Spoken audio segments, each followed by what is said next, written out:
Será que isso é normal? Essa é uma pergunta muito comum, principalmente quando nós estamos falando de adoecimento mental. Em alguns contextos, fora da psicopatologia, muitas vezes é relativamente fácil a gente definir o que é normal e o que não é.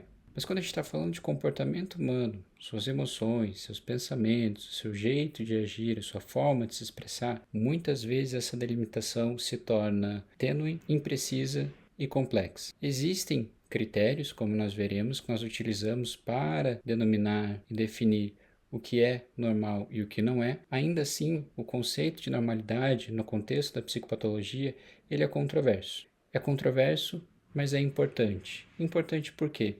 Existe um valor muito grande atribuído ao contexto e definição de anormalidade dentro dos transtornos mentais, por exemplo. Por quê? Traz uma série de repercussões no âmbito político, em relação a políticas públicas, questões filosóficas e reflexivas, tanto da identidade do indivíduo quanto o seu desempenho e seu papel para com os outros, e traz justamente o impacto social em diferentes magnitudes. Isso vai de encontro a esta pergunta: por que o normal importa? Nesse cenário, importa para questões legais, jurídicas ou forenses. Então, por exemplo, alguns atos criminosos, algumas implicações criminais, se a pessoa estava na vigência de um episódio psicótico ou em decorrência de um quadro neurocognitivo, isso vai ser levado em consideração, isso pode alterar o julgamento criminal daquela pessoa, pode definir justamente o seu destino social e ou processo de institucionalização de alguém. Então, a partir do momento que nós definimos o que é normal, que nós estratificamos a intensidade, os graus daquela anormalidade, por exemplo, o seu prejuízo na capacidade de gerir a própria vida e o impacto na autonomia da pessoa, isso pode levar a decisões que vão envolver também familiares, amigos próximos, enfim, questões epidemiológicas. Então, o estudo da anormalidade permite que a gente identifique quais critérios estão presentes naquela população que apresenta aquela manifestação, é mais comum em determinado contexto, não é? Se a gente consegue identificar fatores que vão agravar, fatores que vão atenuar. A partir disso, também traçar planejamentos e políticas públicas para intervenções, questões terapêuticas, e ainda vai funcionar como uma orientação para a pessoa, para que ela conheça as suas manifestações, aqui no contexto da psicopatologia, os possíveis sinais e sintomas que acompanham aquele adoecimento e a capacitação do profissional para que ele entenda e tenha uma referência teórica para conseguir abordar com segurança, com ética e com respaldo aquela condição de anormalidade. Agora imaginem que nós temos dois grupos, o normal e o anormal. Eu pergunto a vocês, como vocês diferenciariam o que é normal do que não é? Como diferenciar a tristeza da depressão? A ansiedade, que tem o seu cunho adaptativo e fisiológico, da ansiedade considerada patológica. Qual critério utilizar? Se nós formos traçar uma linha, nós vamos ver que existem, melhor dizendo, irregularidades. E talvez um dos primeiros critérios que alguém possa falar é justamente a ausência de doença. Então é normal aquela pessoa que não tem uma doença. E aqui a gente está falando de um critério limitado por vários motivos. Um deles é justamente por trazer a definição de normalidade como, na verdade, a ausência de outro fenômeno, de outra condição, não necessariamente delimitando aquilo que é a normalidade. E o que seria uma ausência de doença? Seria a ausência de sintomas, mas nós podemos ter manifestações, e aqui não só no cenário da psicopatologia, mas que são assintomáticas no primeiro momento, mas que trazem repercussão negativa para aquela pessoa. Então se torna um critério, isoladamente, muito limitado. Normalidade ideal beira a um caráter utópico, então nós temos aquele imaginário, aquela fantasia em relação à normalidade e seus diferentes aspectos, e aquilo nós podemos considerar a normalidade como ideal e os demais fenômenos como em diferentes proporções anormais. A normalidade estatística ela vai levar em consideração tanto a frequência quanto a intensidade dos fenômenos, de tal forma que eles vão se distribuir numa curva em relação à população. Os fenômenos que estão fora desta curva vão ser enquadrados como anormais do ponto de vista estatístico. A normalidade como bem-estar, é uma definição utilizada, por exemplo, pela Organização Mundial de Saúde. A saúde como bem-estar físico, mental e psicossocial. Porém, dependendo da forma que nós analisamos esse bem-estar, ele também tende a ser um tanto quanto utópico. A normalidade funcional é um dos principais critérios utilizados pelo DSM, por exemplo, no qual o fenômeno anormal, aquela manifestação, vai causar um prejuízo na funcionalidade cotidiana daquele indivíduo, não só do ponto de vista laboral, não só no trabalho, nos estudos, nas atividades cotidianas, nas relações para com os outros, prejudicando diferentes áreas da vida da pessoa. A normalidade subjetiva leva em consideração a percepção que o indivíduo tem em relação ao seu adoecimento ou não. Então, muito parecido com o primeiro critério, seria algo no sentido de: eu me sinto bem, então eu não estou doente. Eu não tenho sintomas que me levam a pensar em algo anormal. Porém, se a gente for olhar no contexto da psicopatologia, por exemplo, na vigência de uma síndrome maníaca, nós podemos ter euforia, nós podemos ter elação, manifestações que vão prejudicar a percepção individual em relação ao seu próprio adoecimento, de tal forma que nós sabemos que existem alterações químicas, prejuízos psicológicos e até mesmo sociais em decorrência daquele episódio maníaco, mas muitas vezes a pessoa pode não perceber aquilo como algo anormal. A normalidade como liberdade leva em consideração um aspecto mais filosófico, no qual a anormalidade aqui vai prejudicar a capacidade da pessoa de transitar entre as diferentes esferas e camadas sociais, de tal forma que o anormal traria esse prejuízo nesta autonomia e nesta independência psíquica. E a normalidade como um processo olha para o normal e o anormal não do ponto de vista estático, mas de um ponto de vista dinâmico, não como uma foto, mas como um filme.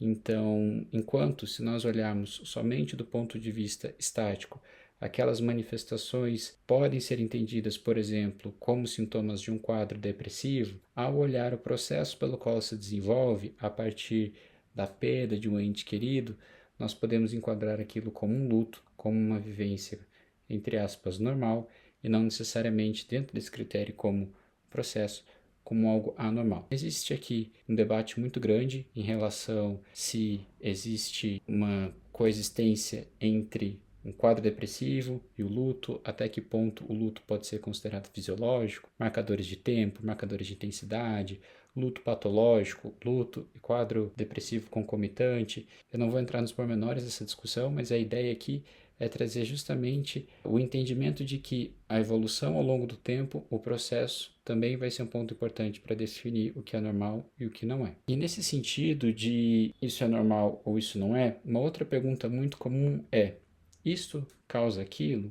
Então, qual é a origem das alterações que levam ao adoecimento mental? Essa é uma pergunta que nós nos fazemos diariamente para diferentes fatores do cotidiano e que há muito se é estudado e há muito já é postulado alguns critérios, por exemplo, os critérios referentes a este senhor que vocês estão vendo na imagem, o Sir Austin Bradford Hill, que deu origem aos critérios de Hill, ali na década de 60, no qual ele vai elencar alguns tópicos que vão nos ajudar a fazer essa distinção e a inferir que aquela manifestação, que aquele evento A pode ser o agente causador do fenômeno B. Primeiro ponto é a plausibilidade. Então, dentro do nosso conhecimento, nós podemos não entender todos os pormenores do porquê A causaria B, porém deve-se haver um entendimento, deve-se haver uma razão lógica para que A pudesse ser o responsável por causar B.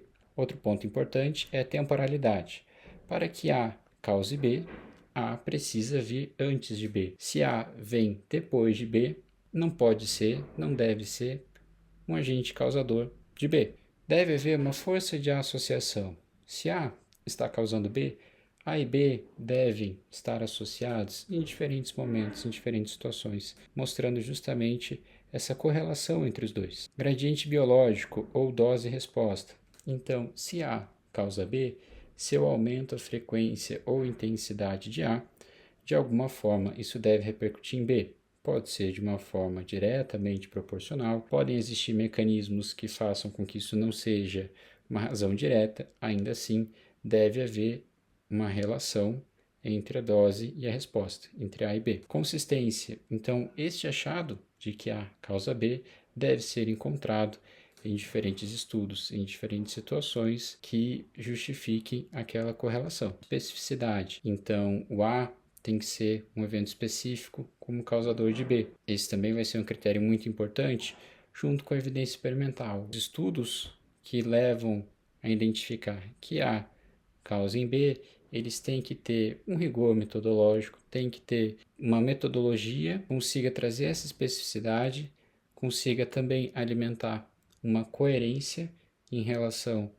àquele achado e também dentro desse cenário de que A causa B, um fenômeno que nós podemos observar é o fenômeno da analogia. Então nós conseguimos transpor aquele cenário também para condições análogas, de certa forma semelhantes no seu padrão de agir. É claro que aplicar esses critérios, principalmente no âmbito do adoecimento mental, muitas vezes é difícil, até porque quando nós estamos falando de transtornos mentais e os seus mecanismos etiológicos, essa relação unifatorial, ou seja, A causando B, é relativamente rara. Geralmente nós temos A causando B, mas além de A, nós temos C, D, E, F, uma conjuntura de fatores que vão levar ao B. Nesse sentido, alguns autores defendem justamente um sistema de causalidade, uma somatória desses eventos. Então, pode existir sim uma alteração neuroquímica de neurotransmissores,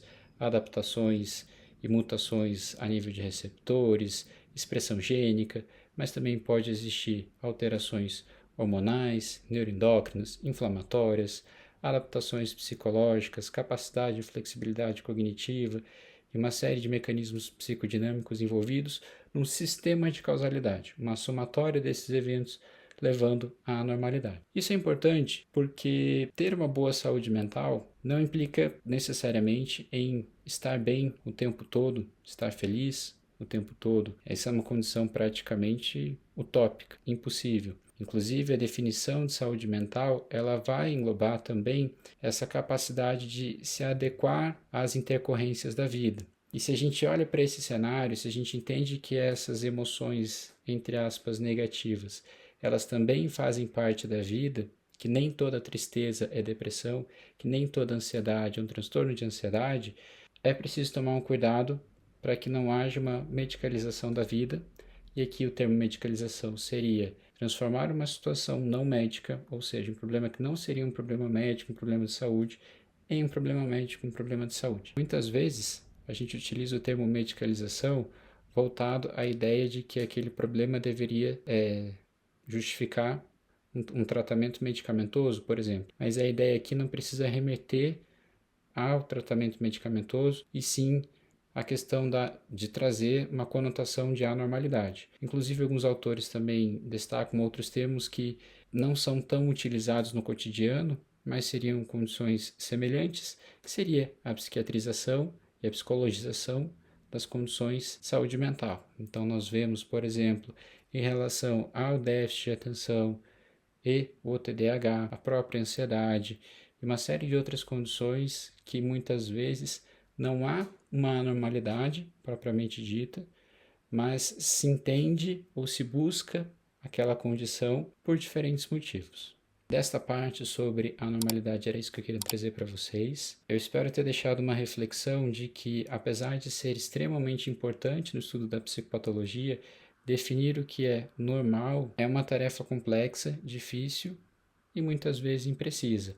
A utilização de um único critério se torna insuficiente, de tal forma que a gente utiliza uma somatória daqueles critérios de normalidade, muitas vezes dentro de um raciocínio envolvendo também, indiretamente, os critérios de Hill, tentando entender como aqueles fatores podem estar levando, ainda que parcialmente, ao adoecimento. Por hoje era isso, nós nos vemos na próxima, seguindo nosso estudo sobre psicopatologia. Até mais!